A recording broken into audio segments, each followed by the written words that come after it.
कहानी की शुरुआत में हम एक इटर्निया नाम के शहर को देखते हैं। वो इतना सुंदर है कि वो लोगों के ख्वाबों में आता है, जहाँ पर खतरनाक ड्रैगन हैं, बोलने वाले शेर हैं और हवा में उड़ते हुए पहाड़ हैं। और सबसे बड़ी बात यहाँ पर है कसील ग्रस्कल नाम का एक डरावना महल जो इटर्निया की जान है। और इटर्निया इस ब्रह्मांड का दिल है। कहते हैं इटर्निया में एक शक्तिशाली तलवार है जिसका नाम है सोल्ड ऑफ पावर। और इस तलवार में इतनी शक्ति है कि वो किसी भी आम आदमी को एक भगवान की शक्ति दे सकती है। इसलिए उस तलवार को दुश्मनों से बचाने के लिए एक सुरक्षित जगह पर रखा गया है जिसकी देखरेख करती है एक जादूगरनी। इसकी गैर मौजूदगी में भी कोई इस तलवार को छू तक नहीं सकता। और कहते हैं जब भी इटर्निया पर कोई संकट आएगा तब एक महानायक योद्धा आएगा और वो इस तलवार को चलाएगा, इटर्निया को बचाएगा और सबके दिलों पर राज करेगा। लेकिन अभी फिलहाल में राज्य की सुरक्षा में केवल राजा और उनके कुछ महान योद्धा लगे हुए हैं। उसके बाद सीन चेंज होता है और हम एक एडम नाम के कमजोर से बच्चे को देखते हैं। उसे उसकी माँ क्वीन मार्लिना तलवारबाजी का अभ्यास करने जाने को कहती है, लेकिन एडम अपनी माँ से तलवारबाजी सीखने से मना कर देता है क्योंकि वो कमजोर होता है। उससे तलवार चलाना तो दूर की बात है, उस पर तलवार उठती तक नहीं है, इसलिए वो वहाँ जाने से मना करता है। लेकिन उसकी माँ उसे जबरदस्ती तलवार चलाना सीखने के लिए भेज देती है। और इधर हम डंकन नाम के एक सैनिक को देखते हैं जो सभी बच्चों को तलवारबाजी और लाठी डंडे चलाना सिखाता है। और वो बच्चों को अपनी बहादुरी की कहानी सुनाता है कि उसने कैसे उनके पेरेंट्स की जान बचाई थी और वो बच्चों को मोटिवेट करता है। उसके बाद डंकन सभी बच्चों को आपस में लड़ाता है और वहीं एडम एक टीला नाम की लड़की से लड़ता है, लेकिन एडम ठीक से लड़ नहीं पा रहा होता है। उसी बीच डंकन एडम के पास आकर उससे कहता है तुमसे जितना होता है उतना ही करो। और टीला एडम की सबसे अच्छी दोस्त होती है, इसलिए वो भी एडम का सपोर्ट करती है। इसी बीच राजा किंग रैंडर वहाँ आ जाते हैं और वो अपने बेटे एडम को अभ्यास के समय मस्ती करते देखते हैं। इस पर डंकन एडम की सपोर्ट में कहता है वो जल्द ही एक मर्द बन जाएगा। लेकिन एडम की हरकतें देखकर किंग रैंडर गुस्सा हो जाते हैं और वो खुद एडम के पास जाकर उसे एक तलवार देते हैं और कहते हैं इससे मेरा सामना करो। फिर किंग रैंडर अपनी तलवार से एडम पर वार करने लगते हैं। एडम अपने आप को संभालते हुए नीचे गिर जाता है। फिर उसके पिता उससे कहते हैं इस दुनिया में कमजोरों के लिए कोई जगह नहीं है। उसके बाद राजा वहाँ से चले जाते हैं और डंकन एडम को उठाता है और उससे कहता है तुम्हें ताकतवर दिखना है राजा, अभी पीछे मुड़कर तुम्हें देखेंगे। लेकिन राजा पीछे मुड़कर नहीं देखते। ये देखकर एडम उदास होकर वहाँ से चला जाता है। अब एडम यहाँ पर उदास होकर खड़ा होता है, तभी यहाँ पर टीला आ जाती है। एडम टीला से उसे अकेला छोड़ देने को कहता है, लेकिन टीला उससे कहती है आज तुम मुझे पहले से ज्यादा ताकतवर लगे। ये कहते समय ही टीला को सामने जादूगरनी दिखाई देती है जो चमक रही होती है और तभी उनके पीछे एक भयंकर ब्लास्ट होता है। और तब उन्हें पता चलता है कि इटर्निया पर एक स्केलेटर नाम के खतरनाक दुश्मन ने हमला कर दिया है। आसमान में बहुत सारे शिप्स उड़ रहे होते हैं जो इटर्निया पर लगातार हमला करते जा रहे होते हैं। और राजा को यह बात पता चलती है तब तक बहुत देर हो चुकी होती है। अब डंकन राजा और बच्चों को किसी सुरक्षित जगह ले जाने की कोशिश करता है और इधर राजा की फौज दुश्मनों के सामने ज्यादा देर टिक नहीं पा रही होती क्योंकि दुश्मन बहुत ताकतवर और खतरनाक होते हैं जिनके पास अलग अलग पावर्स होती हैं। हालांकि पावर्स किंग रैंडर के मेन सैनिकों के पास भी होती हैं। वो इटर्निया को बचाने की पूरी कोशिश करते हैं। और इधर रास्ते में डंकन राजा रैंडर और बच्चों के लिए दुश्मनों से अकेला ही भिड़ जाता है और कुछ ही देर में रास्ता साफ कर देता है। लेकिन रास्ते में अब एक ट्रैप जाव नाम का खतरनाक दुश्मन आ जाता है। इसे देखकर डंकन पहले तो राजा और बच्चों को दूसरे रास्ते से जाने के लिए बोल देता है और उसके बाद अकेला ट्रैप जाव से लड़ने लगता है। और इधर टीला को अपने पिता की चिंता होती है तो वो वापस अपने पिता के पास चली जाती है। दरअसल टीला डंकन की सगी बेटी होती है। अब डंकन और दुश्मन बहुत तेज लड़ाई कर रहे होते हैं और डंकन दुश्मन पर भारी पड़ता है और डंकन दुश्मन को मारने ही वाला होता है। उसी दौरान दुश्मन अपना हथियार बदलकर डंकन को उड़ा देता है जिससे डंकन बुरी तरह घायल हो जाता है और ट्रैप जाव यहाँ पर एक बम लगाकर चला जाता है। अब टीला अपने पिता के पास आकर उन्हें उठाने की कोशिश करती है, तभी डंकन उस बम को देख लेता है और वो तुरंत उठकर बम फटने से पहले खिड़की से कूद जाता है। और दूसरी ओर राजा और उसके परिवार को दुश्मन घेर लेते हैं और यहाँ पर सामने आता है कहानी का मेन विलन स्केलेटर। अब किंग रैंडर अपने बच्चे एडम और अपनी पत्नी से वहाँ से जाने को कहते हैं और क्वीन मार्लिना एडम को बचाने के लिए वहाँ से भाग जाती है और राजा रैंडर अकेले ही दुश्मनों से भिड़ जाते हैं। रैंडर कुछ देर तक दुश्मनों को मारते हैं लेकिन उसके बाद दुश्मन उन्हें पकड़ लेते हैं। फिर स्केलेटर अपनी शक्ति से राजा की मूर्ति का सिर काट देता है और राजा का ताज उतार कर खुद पहन लेता है। उसी वक्त उसकी जादूगरनी आ जाती है जिसका नाम है एवेलीन। अब स्केलेटर राजा रैंडर को बंदी बना लेता है और इटर्निया पर कब्जा कर लेता है। और इधर रानी और उसका बेटा एडम जादूगरनी के पास आते हैं और उससे कहते हैं स्केलेटर यहाँ तलवार लेने आ रहा है। लेकिन इस पर जादूगरनी रानी से कहती है ऐसा कभी नहीं होगा, तुम चिंता मत करो। अब जादूगरनी एडम से तलवार यहाँ लाने को कहती है। उसके बाद एडम तलवार के पास जाता है और तलवार को उठा लेता है। उसी दौरान जादूगरनी अपने जादू से एक पोर्टल खोलती है और रानी जादूगरनी से एडम को तलवार के साथ पृथ्वी पर भेज देने को कहती है। रानी एडम से को इसका ख्याल रखने का बोलती है और कहती है कभी मत भूलना कि तुम कौन हो। तभी यहाँ पर स्केलेटर आ जाता है और वो तलवार मांगता है, लेकिन रानी उसे तलवार देने से मना करती है तो वो रानी पर हमला करके उसे दूर फेंक देता है। ये देखकर एडम को बहुत बुरा लगता है। तभी जादूगरनी एडम को कहती है, इस तलवार को कभी खोना मत, यही तुम्हें घर वापस लाएगी। और जादूगरनी एक कवच बनाते हुए एक पक्षी में बदल जाती है और एडम पोर्टल में कूद जाता है। जाते समय एडम के हाथ से तलवार छूट जाती है और एडम पृथ्वी पर एक नदी में आकर गिरता है और तलवार कहीं और जाकर गिर जाती है। और अब हम 15 साल बाद का सीन देखते हैं, जहाँ पर एडम बड़ा हो चुका है और वो एक लड़की के साथ डेट पर आया हुआ है, लेकिन वो लड़की एडम की एक अजीब कहानी सुनकर उसे रिजेक्ट करके यहाँ से चली जाती है। फिर एडम रोज की तरह उदास होकर घर वापस आ जाता है। घर पर उसके साथ उसका एक दोस्त भी रहता है और वो एडम का चेहरा देखकर समझ जाता है कि आज भी एडम ने एक नई लड़की को उसकी कहानी सुना दी, जिसकी वजह से फिर से उसे एक और लड़की रिजेक्ट करके चली गई। दरअसल ऐसा है कि एडम इस दुनिया में सेटल हो चुका है, लेकिन उसके पास एक गर्लफ्रेंड नहीं है। जब एडम किसी लड़की के साथ डेट पर जाता है, वो उसे अपनी दूसरी दुनिया की बात बताने लगता है कि वो एक राजा का बेटा है और वो यहाँ पर एक गुम हो गई तलवार को ढूंढ रहा है और वो मिलते ही वापस अपनी दुनिया में चला जाएगा। और उसे इस दुनिया में एक जादूगरनी ने एक पोर्टल के जरिए भेजा है, क्योंकि एडम एक सच्चे दिल का आदमी होता है, वो किसी से झूठ बोलकर फंसाना नहीं चाहता। लेकिन इस पर एडम का दोस्त उससे कहता है, भाई तू कम से कम किसी भी लड़की को अपनी बोरिंग कहानी मत सुनाया कर, लड़कियां तुझे पागल समझती हैं। इसके बाद एडम अपने कमरे में आता है और अपनी बनाई हुई ड्राइंग देखने लगता है। उसमें वो अपने माता पिता की ड्राइंग देखता है और उदास होकर सो जाता है। फिर सुबह होते ही एडम तैयार होकर अपने ऑफिस के लिए निकल जाता है। अब ऑफिस आते ही एडम को आलस आने लगता है और उसका काम में बिल्कुल भी मन नहीं लगता। ऑफिस के काम के बजाय वो अपनी तलवार की तलाश में ही लगा रहता है और ऑनलाइन लोगों से पूछता है कि किसी ने इस तलवार को देखा है। एडम को ऐसा करते हुए उसकी एचआर देख लेती है। अब यहाँ पर एडम बहाने बनाता है, लेकिन उसके बहाने काम नहीं आते और एचआर उसे अपने केबिन में बुलाकर काम न करने पर बहुत कुछ सुनाने लगती है। लेकिन उसी समय एडम के फोन पर एक मैसेज आता है जिसमें किसी ने उस तलवार को देखा होता है, लेकिन एचआर एडम को फोन से हाथ लगाने से मना करती है। फिर भी एडम फोन उठाकर मैसेज देखता है और तलवार के बदले कोई उससे $300 मांगता है। यह देखकर एडम अपनी एचआर की एक नहीं सुनता और तुरंत वहाँ से उठकर चला जाता है, क्योंकि एडम इस मौके को अपने हाथ से जाने नहीं दे सकता था। उसके बाद एडम एक टॉयज मॉल में आ जाता है और उस आदमी को ढूंढने लगता है जिसने उसे मैसेज किया था। अब एडम मॉल में हर किसी से उस तलवार के बारे में पूछने लगता है। लोग एडम की अजीब बातों से उसे पागल समझने लगते हैं, लेकिन सही समय पर वो आदमी एडम के पास आ जाता है जिसने उसे मैसेज किया था। फिर वो आदमी एडम को उसकी तलवार तक ले जाता है और तलवार एक टॉय के हाथ में रखी होती है। आदमी एडम से कहता है वो रही तेरी तलवार, जाकर ले ले, लेकिन एडम उससे कहता है मैं ऐसे नहीं ले सकता उसे। इस पर आदमी कहता है वो तेरी है या तेरे दादा की, मुझे तो सिर्फ पैसों से मतलब था। ये कहकर आदमी वहाँ से चला जाता है और अब एडम तलवार को टॉय के हाथ से निकालने की कोशिश करता है, लेकिन मॉल का स्टाफ उसके पास आकर कहता है हाथ लगाना मना है। लेकिन एडम उससे कहता है तुम टेंशन मत लो, ये तलवार मेरी ही है। उसके बाद एडम तलवार को निकालने की पूरी कोशिश करता है और अजीब सी हरकतें भी करता है। ये देखकर लोग उसकी वीडियो बनाने लगते हैं। अब जैसे तैसे एडम तलवार को निकाल लेता है। फिर एडम लोगों से कहता है अभी बिजली चमकेगी और मैं यहाँ से गायब हो जाऊंगा। फिर एडम तलवार को ऊपर उठाकर उसे यूज करने की कोशिश करता है, लेकिन वहाँ पर कोई बिजली नहीं चमकती। ये देखकर एडम उदास हो जाता है। उसी बीच एडम वहाँ से तलवार लेकर भाग जाता है और तलवार को अपने घर ले आता है। एडम अपने रूम में जाकर तलवार से बातें करता है और अपने डेड की पेंटिंग देखकर उदास हो जाता है और तलवार के साथ ही सो जाता है। सुबह होते ही एडम के घर पुलिस आ जाती है, क्योंकि उसने मॉल से चोरी की होती है। उसके बाद पुलिस एडम को पकड़कर थाने ले जा रही होती है। तभी रास्ते में उन्हें बहुत ज्यादा ट्रैफिक जाम मिलता है। ट्रैफिक देखकर दोनों पुलिस वाले गाड़ी से उतरकर देखते हैं तो सभी लोग अपनी अपनी गाड़ियों से निकलकर भाग रहे होते हैं और अगले ही पल हम देखते हैं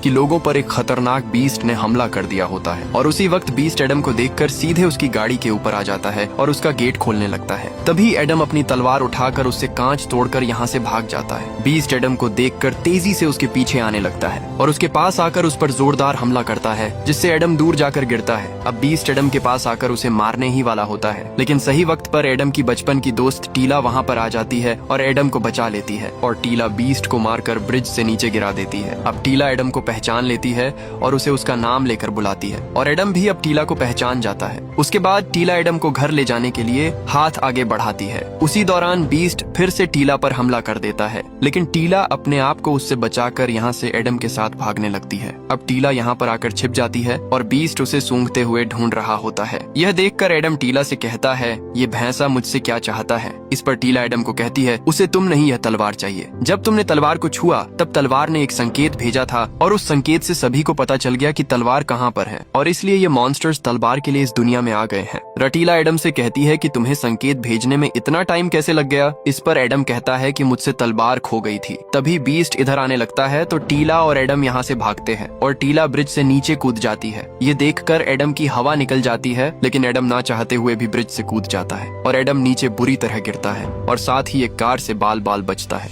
उसके बाद दोनों भागने लगते हैं, लेकिन बीस्ट तलवार का पीछा नहीं छोड़ता। वो यहाँ पर भी आ जाता है, लेकिन अगले ही पल बीस्ट को एक ट्रक टक्कर मार देता है और टीला और एडम को भागने का मौका मिल जाता है और टीला एडम को सीधे अपने शिप के पास लेकर आती है। अब शिप के अंदर जाते समय एडम वहाँ खड़े सभी लोगों से कहता है, देखा ना, मैं सच बोल रहा था, लेकिन तुम लोग मुझे पागल समझ रहे थे। उसी बीच बीस्ट यहाँ पर भी आ जाता है। अब बीस्ट इनके पास पहुँचता उससे पहले ही टीला शिप का गेट बंद कर देती है और अपने शिप को लेकर यहाँ से निकल जाती है। अब रास्ते में एडम टीला को घूर कर देखता है और उससे कहता है, कितनी बड़ी हो गई हो यार। इस पर टीला कुछ और समझती है, लेकिन एडम बात घुमा देता है। उसके बाद टीला एडम को बताती है कि उसके जाने के बाद उन लोगों ने क्या क्या सहा है। उसके बाद दोनों इटर्निया पहुंच जाते हैं। यहाँ आकर एडम देखता है कि इटर्निया पूरी तरह बर्बाद हो चुका है। अपने राज्य को इस हालत में देखकर एडम की आंख में आंसू आ जाते हैं। उसी दौरान नीचे से स्केलेटर का एक सैनिक शिप में तलवार होने का पता लगा लेता है और वहीं दूसरी ओर हम एक बदसूरत पिग को देखते हैं जो स्केलेटर को नींद से जगाता है। उसके बाद स्केलेटर नींद से जाग जाता है और अपनी लाठी हाथ में लेता है। तभी यहाँ पर एवेलिन आ जाती है और वो स्केलेटर को बीस्ट के खाली हाथ लौटने की खबर देती है। उसके बाद स्केलेटर बीस्ट के पास आता है और उसे नाकाम होने पर अपनी छड़ी से सजा देता है। इस पर बीस्ट स्केलेटर को टीला के बारे में बताता है और कहता है कि उसकी वजह से वो तलवार नहीं ला पाया।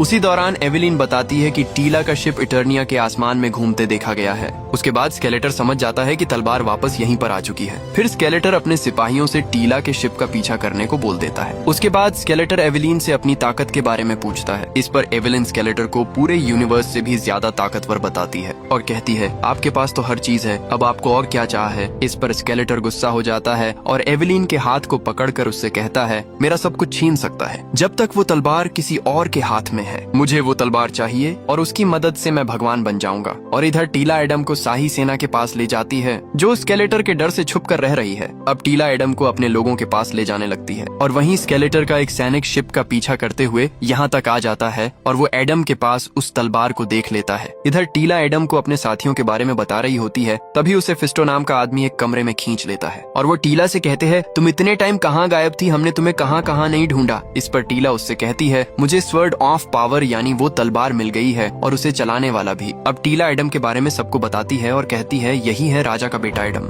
लेकिन फिस्टो उसे राजा का बेटा मानने को तैयार नहीं था। इस पर एडम अपना पहचान पत्र निकाल कर दिखाता है। तभी यहाँ पर राममैन नाम का आदमी आ जाता है और एडम उसे देखते ही धक्केबाज कहकर बुलाता है। दरअसल एडम बचपन में राममैन को धक्केबाज के नाम से ही जानता था, लेकिन अभी भी ये सभी लोग एडम को राजा का बेटा मानने को तैयार नहीं थे। तभी फिस्टो एडम से पूछता है, मैं कौन हूँ, तुम मुझे तो जानते ही होगे। एडम इस पर फिस्टो को मुक्केबाज बताता है और सब एडम पर हंसने लगते हैं। उसके बाद एडम से राममैन वो तलवार छीन लेता है और टीला और एडम दोनों को एक कमरे में बंद कर देते हैं और इसी कमरे में एक भिखारी जैसा आदमी सो रहा होता है जिसने बहुत शराब पी रखी होती है। और वहीं एडम को एक रोबोट दिखती है जो पोछा लगा रही होती है। एडम उस रोबोट को क्लास 4 का सबसे खतरनाक रोबोट बताता है क्योंकि पृथ्वी पर यह टॉप लेवल पर था। वहीं सभी लोग मिलकर तलवार की जांच करते हैं और उन्हें पता चलता है कि यह वही असली तलवार है। तभी यहाँ पर स्केलेटर की फौज हमला कर देती है और इधर टीला इस कमरे से गेट को तोड़कर बाहर निकलने की कोशिश कर रही होती है। तभी बाहर के धमाके की आवाज आने लगती है और टीला यहाँ से निकलने की तरकीब लगा रही होती है। वहीं एडम उस रोबोट से उसकी मदद करने को कहता है, लेकिन रोबोट अपने आप को काम वाली बताती है। लेकिन एडम रोबोट को उसकी मदद करने के लिए मना लेता है और रोबोट बड़ी आराम से गेट तोड़ देती है और रोबोट एडम से कहती है, मैं अब काम वाली वाला काम नहीं करूंगी। और फिर ये तीनों यहाँ से जाने लगते हैं। तभी टीला वहाँ पड़े नशेड़ी को पापा कहकर बुलाती है। ये देखकर एडम शॉक्ड हो जाता है। दरअसल ये नशेड़ी टीला के पिता डंकन है जो बचपन में एडम और सभी बच्चों को तलवारबाजी सिखाया करते थे। अब टीला अपने पिता के मुंह पर पानी मारकर उन्हें होश में लाती है। फिर वो एडम को देखकर उससे पूछते हैं, तुम कौन हो। इस पर एडम डंकन को सारी बात बताता है। तभी डंकन उल्टी कर देता है। उसके बाद डंकन को सब याद आ जाता है, लेकिन वो फिर से सो जाता है। लेकिन अगले ही पल रोबोट उन्हें उठाकर टीला और एडम के साथ जाने लगती है। बाहर आकर पता चलता है कि यहाँ पर खतरनाक लड़ाई चल रही होती होती है। उसी समय राममैन एडम को तलवार देकर यहाँ से जाने के लिए कहता है। स्केलेटर के हाथ ये तलवार नहीं लगनी चाहिए। फिर ये सभी लोग यहाँ से भागने लगते हैं, लेकिन इनके पास तलवार होने की वजह से सभी दुश्मन इन लोगों पर ही गोलियां बरसा रहे होते हैं। वहीं टीला भागते हुए नीचे कूद जाती है। यह देखकर एडम और डंकन डर के मारे रुक जाते हैं। तभी डंकन फिसलने की वजह से बुरी तरह से नीचे गिरने लगता है। फिर टीला डंकन को उठाकर यहाँ लाती है। तभी यहाँ पर ट्रैप जाव आ जाता है। डंकन ट्रैप जाव को देखकर डर जाता है। ये देखकर एडम ट्रैप जाव से बात करने का बोलकर उसके पास चला जाता है और अपने हाथ ऊपर उठाकर बात करने की कोशिश करता है, लेकिन ट्रैप जाव एडम पर हमला करने लगता है। अब एडम अपने आप को बचाते हुए उससे कहता है कि हम बैठकर भी बात कर सकते हैं, लेकिन ट्रैप जाव लगातार एडम को मारने की कोशिश करता है। फिर एडम भी ट्रैप जाव पर हमला करता है, लेकिन एडम उसे 1 इंच भी नहीं हिला पाता है और ट्रैप जाव उसे दूर फेंक देता है। उसी दौरान टीला एडम से कहती है कि अपनी तलवार निकालो। फिर एडम उठता है और अपनी तलवार से हाथ लगाता है। तभी उसे जादूगरनी की झलक दिखती है और वो एडम से जादुई शब्द कहने का बोलती है। फिर एडम तलवार निकाल लेता है और जादूगरनी उसे वो जादुई शब्द बताती है। उसके बाद एडम तलवार को ऊपर उठाते हुए वो शब्द बोल देता है और आसमान में बिजली चमकने लगती है। तलवार की शक्ति से सभी दुश्मन दूर जाकर गिरते हैं और एडम के बेजान शरीर में दम आने लगती है। उसकी मसल्स बनने लगती हैं और उसके शरीर पर एक कवच आ जाता है और एडम बन जाता है एक शक्तिशाली योद्धा। अब एडम अपने शरीर में एक अलग ही पावर को महसूस करता है। इधर टीला भी एडम को इस रूप में देखकर इटर्निया का मसीहा मान लेती है। तभी ट्रैप जाव एडम पर हमला कर देता है, लेकिन अब एडम ट्रैप जाव से आसानी से लड़ पा रहा होता है। एडम उसे एक लात में दूर फेंक देता है और ट्रैप जाव एडम को 1 इंच नहीं हिला पाता है। उसके बाद ट्रैप जाव एडम पर लेजर गन से हमला करता है, लेकिन एडम उसके पास आकर उसे पकड़ लेता है और उसके हाथ की गन को तोड़ देता है। ये देखकर एडम सोचता है कि उसमें कुछ ज्यादा ताकत नहीं आ गई है। उसके बाद एडम सभी सैनिकों को उसी गन से मार देता है। फिर टीला एडम को लेकर अपनी शिप से स्केलेटर की नाक के नीचे से निकल जाते हैं। यह देखकर स्केलेटर अपने नाकाम हुए सैनिकों पर बहुत गुस्सा होता है और कहता है मुझे किसी भी कीमत पर वो तलवार चाहिए, और वो अपनी फौज को फिर से तलवार लाने के लिए एडम के पीछे लगा देता है। इधर टीला दुश्मनों से अपने शिप को बचाते हुए ले जा रही होती है, लेकिन दुश्मन इनका पीछा छोड़ने को तैयार नहीं है। दुश्मन अपने शिप से टीला के शिप को टक्कर मारने लगते हैं। यह देखकर टीला एडम से दुश्मनों की छुट्टी करने को कहती है। फिर एडम गुस्से में पीछे जाता है, जहाँ उसे एक हवा में चलने वाली बाइक दिखती है, लेकिन एडम को यह चलानी नहीं आती और वो बाइक को आगे की जगह पीछे चला देता है। उसके बाद एडम बाइक को आगे ले जाता है, लेकिन उससे बाइक कंट्रोल नहीं होती और वो नीचे की ओर गिरने लगती है, पर एडम जैसे तैसे उसे कंट्रोल करता है और चलाने लगता है। अब एडम दुश्मनों को काफी दूर तक दौड़ाता है। वहीं टीला एक शिप को डिस्ट्रॉय कर देती है, लेकिन उसी बीच टीला की शिप का एक इंजन ब्लास्ट हो जाता है और उसकी शिप नीचे गिरने लगती है। इधर एडम भी तेजी से नीचे गिर रहा होता है। एडम अपना दिमाग लगाकर सही समय पर अपनी बाइक को छोड़ देता है, जिससे दुश्मनों की ज्यादातर शिप्स नष्ट हो जाती हैं और एडम एक दूसरे शिप पर जाकर गिरता है। अब एडम उसमें से दुश्मन को निकालकर फेंक देता है और खुद उसे चलाने लगता है। इधर टीला की शिप नीचे टकराने ही वाली होती है। उसी बीच डंकन पीछे जाकर लेजर गन से दुश्मनों पर हमला करने की कोशिश करता है, लेकिन तभी उसके सामने एडम आ जाता है। अब डंकन एडम को वहाँ से हटने को कहता है। तभी एक दुश्मन एडम के शिप को पीछे से काटने लगता है। यह देखकर एडम टीला की शिप पर कूद जाता है। तभी एक दुश्मन एडम पर शिप से हमला करता है, लेकिन एडम उसकी शिप को आसानी से रोक देता है और उसे घुमाकर फेंक देता है। उसी बीच टीला की शिप नीचे गिर जाती है। दूसरी तरफ स्केलेटर ने टीला के बचे हुए सभी साथियों को बंदी बना लिया होता है और स्केलेटर सभी को जान से मारने की धमकी देता है, क्योंकि उन सभी ने स्केलेटर को तलवार हासिल करने में रोक लगाई होती है। उसके बाद स्केलेटर इनके एक साथी जिसका नाम घास मैन होता है, उसे अपने पास लाकर उससे अपनी जान की भीख मांगने को कहता है, लेकिन वो ऐसा नहीं करता तो स्केलेटर उसे जान से मार देता है। अब सभी लोग अपने एक साथी को अपनी आंखों के सामने मरते देख बहुत ज्यादा डर जाते हैं और बेबस हो जाते हैं। उसके बाद स्केलेटर एक औरत को पकड़कर एडम के बारे में पूछता है कि वो कौन था जो तुम्हारे लिए लड़ा था। इस पर फिस्टो स्केलेटर को बताने के लिए राजी हो जाता है, क्योंकि वो अब अपने साथियों को मरते नहीं देख सकता था। फिस्टो बताता है कि वो किंग रैंडर का बेटा एडम है, जिसे बचपन में तलवार के साथ पृथ्वी पर भेज दिया गया था और अब वो वापस आ गया है। उसके बाद स्केलेटर इन सभी को बंदी बनाने का कहकर चला जाता है। इधर टीला अपने पिता को यहीं पर छोड़कर एडम को ढूंढने चली जाती है। वहीं डंकन को एक बॉक्स मिलता है जिसमें उसका पुराना सूट रखा होता है। इधर एडम को तलवार पर एक पक्षी बैठा दिखता है और वो एडम से कहता है तुम्हें फिर से इटर्निया में अमन और शांति लानी होगी। ये देखकर एडम पक्षी की ओर बढ़ रहा होता है। तभी यहाँ पर टीला आ जाती है और वो एडम से पूछती है कहीं लगी तो नहीं। इस पर एडम कहता है एक खरोंच तक नहीं आई। फिर दोनों वापस अपनी शिप के पास आकर देखते हैं तो डंकन अपना पुराना सूट पहनकर दाढ़ी बना रहा होता है। यह देखकर टीला अपने पुराने पिता को देखकर बहुत खुश होती है, लेकिन फिर टीला अपने पिता की पीने की आदत से गुस्सा होकर यहाँ से चली जाती है। फिर एडम भी टीला के पास चला जाता है। टीला एडम को देखकर उससे थोड़ी हेल्प मांगती है और एडम एक हाथ से ही पूरी शिप को उठा देता है। ये देख टीला के होश उड़ जाते जाते हैं। फिर टीला अपना काम करती है। फिर टीला एडम से पूछती है कि सुपर हीरो बनने के बाद कैसा लग रहा है। इस पर एडम खुश होकर कहता है, मुझे बहुत अच्छा लग रहा है। फिर टीला एडम से कहती है, तुम्हारे जाने के बाद मैंने तुम्हें बहुत मिस किया और मैं हर समय तुम्हारे बारे में ही सोचती रहती थी। इस पर एडम भी टीला से कहता है, मैंने भी तुम्हें बहुत याद किया। और एडम धीरे धीरे टीला को किस करने वाला होता है, तभी टीला एडम को तुम मेरे छोटे भाई जैसे हो ये कह देती है और एडम के अरमानों पर पानी फेर देती है। और थोड़ी देर बाद अचानक आसमान में स्केलेटर की छवि दिखाई देने लगती है। स्केलेटर एडम और उसके साथियों को रेंगते हुए कीड़े कहता है और कहता है, इटर्निया अब तुम्हारा नहीं रहा, अब इटर्निया मेरा है और उसकी हर एक चीज पर मेरा हक है और उसमें वो तलवार भी आती है, इसलिए उस तलवार पर भी मेरा हक है। फिर स्केलेटर एडम को बताता है, तुम्हारे माता पिता अभी जिंदा हैं, अगर तुम मुझे तलवार दे देते हो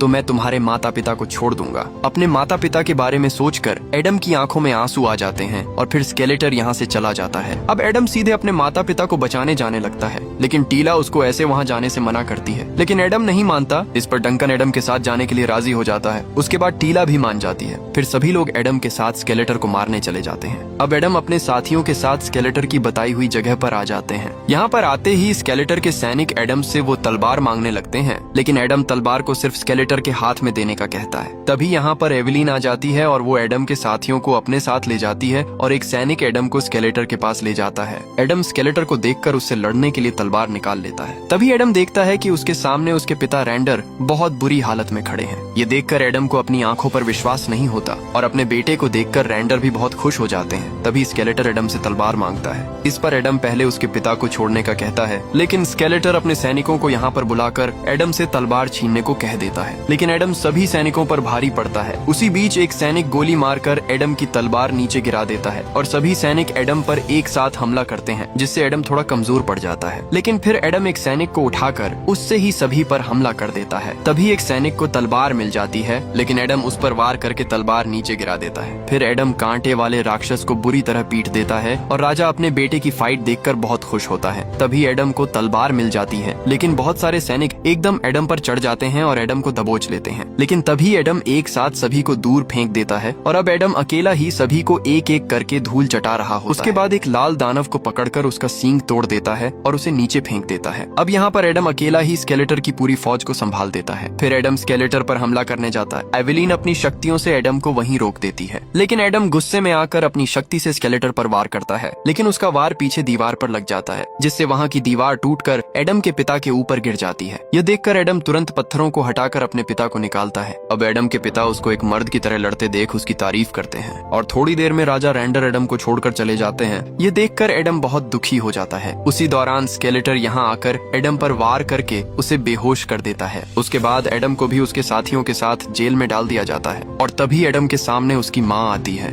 एडम अपनी माँ को देखकर बहुत खुश होता है और इधर स्केलेटर तलवार को हासिल करके बहुत खुश होता है और तलवार को ऊपर उठाते हुए जादुई शब्द बोलता है, लेकिन तलवार की शक्तियाँ काम नहीं करती हैं। ये देखकर स्केलेटर गुस्से में आकर एवेलिन की गर्दन पकड़कर उससे पूछता है, ये काम क्यों नहीं कर रही है। इस पर एवेलिन अपनी जान बचाने के लिए स्केलेटर को एक दूसरा रास्ता बताती है। फिर स्केलेटर उस रास्ते पर चल पड़ता है। इधर डंकन एडम को समझाता है और दोनों साथ में लड़ने का प्लान बनाते हैं। तभी टीला एडम को उसके सबसे प्यारे दोस्त क्रिंजर से मिलवाती है। एडम क्रिंजर से मिलकर बहुत ज्यादा खुश हो जाता है और क्रिंजर भी एडम को देखकर बहुत खुश होता है। फिर एडम सभी लोगों को एक जगह इकट्ठा करके उनको समझाता है और लड़ने के लिए मोटिवेट करता है और एक साथ मिलकर लड़ने और इटर्निया को वापस लेने का बोलता है। अब सभी लोग जोश से भर जाते हैं और लड़ने के लिए तैयार हो जाते हैं। और वहीं हम दूसरी तरफ स्केलेटर को देखते हैं, जो अपने सैनिकों से कहता है, जो भी रास्ते में आए उसे जान से मार दो। इधर डंकन रोबोट में एक नया सिस्टम लगाकर उसे फाइटर बना देता है और फिर सभी मिलकर गेट तोड़कर बाहर निकल जाते हैं। हम इन सभी को एक नए जोश के साथ देखते हैं और फिर सभी लोग मिलकर एक झटके में यहाँ के सभी सैनिकों की छुट्टी कर देते हैं। उसके बाद सभी लोग दुश्मनों के शिप्स लेकर इटर्निया पहुंचकर दुश्मनों पर टूट पड़ते हैं। धक्केबाज एक ही बार में कई लोगों को हरा देता है और मुक्केबाज भी कम नहीं पड़ता। इधर दुश्मन की फौज आ रही होती है। तभी डंकन एडम और टीला से कहता है, तुम लोग यहाँ से आगे जाओ,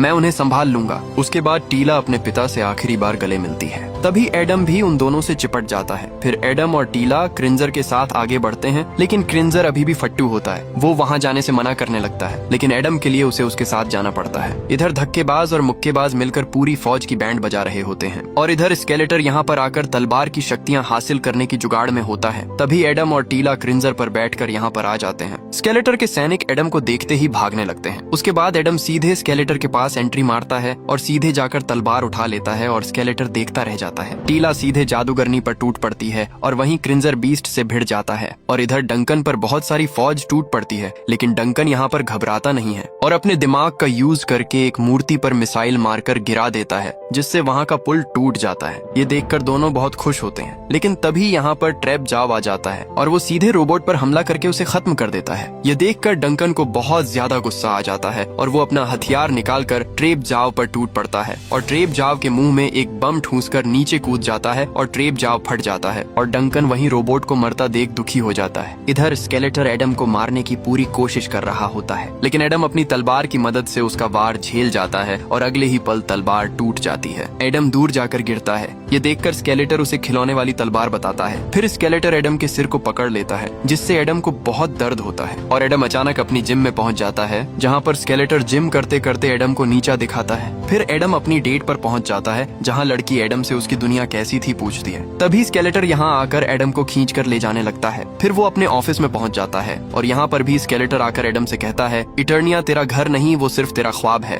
उसके बाद एडम प्रेजेंट में आ जाता है और स्केलेटर एडम से कहता है, अब तेरा ख्वाब टूटेगा, और स्केलेटर एडम के पेट में तलवार घुसा देता है और एडम अपने बेड से नीचे गिरते हुए दिखता है। तभी उसके पास उसका दोस्त भी आ जाता है। एडम को ऐसा लगता है कि वो सच में कोई सपना देख रहा था। उसी बीच एडम का दोस्त उसे एक ड्राइंग देकर यहाँ से चला जाता है। एडम ड्राइंग में जादूगरनी को देखता है। तभी यहाँ पर पक्षी के रूप में जादूगरनी आती है और एडम को उठने के लिए कहती है। इस पर एडम उसे बताता है, मैं हार गया और वो तलवार टूट चुकी है, अब कुछ नहीं हो सकता। तभी वो पक्षी जादूगरनी में बदल जाती है और वो एडम से कहती है, शक्ति तलवार में नहीं बल्कि तुम में है। ये सुनते ही एडम का घाव भरने लगता है। उसके बाद एडम को होश आ जाता है। ये देखकर स्केलेटर चौंक जाता है। फिर एडम अपने सीने में से तलवार को निकालता है और तलवार अपने आप फिर से जुड़ जाती है और एडम में एक नई ताकत आ जाती है। ये देख स्केलेटर की तो पेंट गीली हो जाती है और बाहर सभी लोग इस चमक को देखकर खुश हो जाते हैं। अब एडम फिर से बदल जाता है और अब एडम स्केलेटर को मारने की बजाय उससे बात करता है और उसे एक अच्छा आदमी बनने का बोलता है। इस पर स्केलेटर एडम पर हंसने लगता है और अचानक स्केलेटर एडम पर हमला कर देता है। एडम अपने आप को उससे बचाता है, लेकिन स्केलेटर एडम को दूर फेंक देता है। फिर स्केलेटर एडम पर लगातार हमला करता है, लेकिन एडम अभी तक कुछ नहीं कहता। उसके बाद एडम को गुस्सा आ जाता है और उसकी आंखों का रंग बदल जाता है। फिर एडम स्केलेटर को मारना स्टार्ट करता है। एडम स्केलेटर को ऐसा मारता है कि उसका जबड़ा तोड़ देता है। अब स्केलेटर को पिटता हुआ देख उसकी जादूगरनी यहाँ से छुपके से खिसक लेती है और इधर अब स्केलेटर एडम से बैठकर बात करने का बोलता है, लेकिन एडम उसकी छड़ी को पकड़कर उसे तोड़ देता है और छड़ी टूटते ही एक बहुत पावर वाला सर्कल निकलता है और यहाँ पर एडम स्केलेटर को हमेशा के लिए खत्म कर देता है। उसके बाद टीला एडम को उसकी तलवार देती है। तभी यहाँ पर डंकन भी आ जाता है। उसके बाद हम इटर्निया का 6 महीने बाद का सीन देखते हैं,